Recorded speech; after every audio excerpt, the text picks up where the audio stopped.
Saudara, baru-baru ni kan ada cerita apa, wanita berambut merah dicuba nak diejah oleh satu orang pegawai rendah polis lah kan. Siap kata ajak nak check in lah apa semua bagai kan.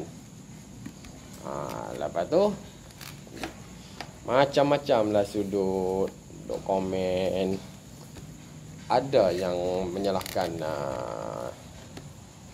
encik polis tu semata-mata.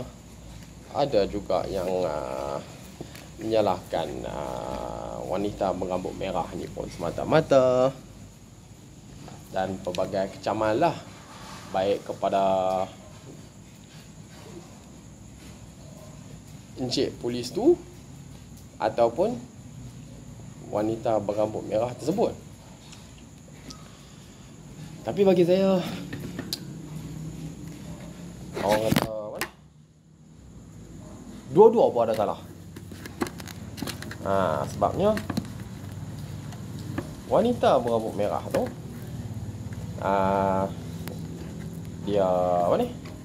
Penampilan dia lah yang dah macam dah macam manga ataupun manhwa kan. Rambut dia lah yang dah seperti manhwa Korea ataupun manga Jepun. Lepas tu orang kata apa, dia siap rakam apa macam siap telefon letak dalam raga pergi rakam. Apabila ditahan oleh pihak polis dan dia siap rakam, seolah-olah macam nak menimbulkan kegusaran. Seolah-olah macam apa orang panggil ni, minta maaf saya cakap macam nak tunjuk bodoh dia sendiri tau.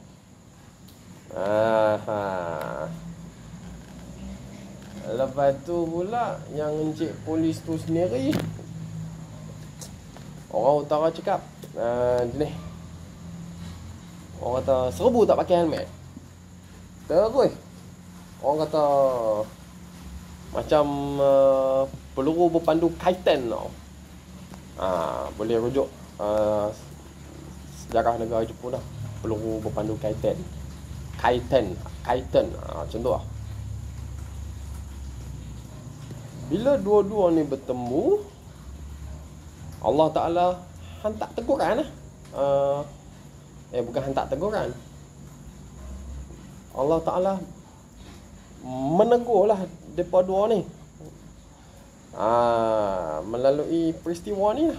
Dan secara tak langsung menegur kita semua lah, dan menyuruh kita bermuhasabah diri lah, lagu tu lah.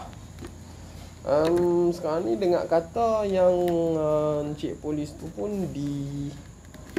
direhatkan tugas kan. Lepas tu saya harap juga wanita berambut merah ni bermuhasabah diri jugalah. Itu saja saya nak mengajak kepada arah kebaikan. Betul kan?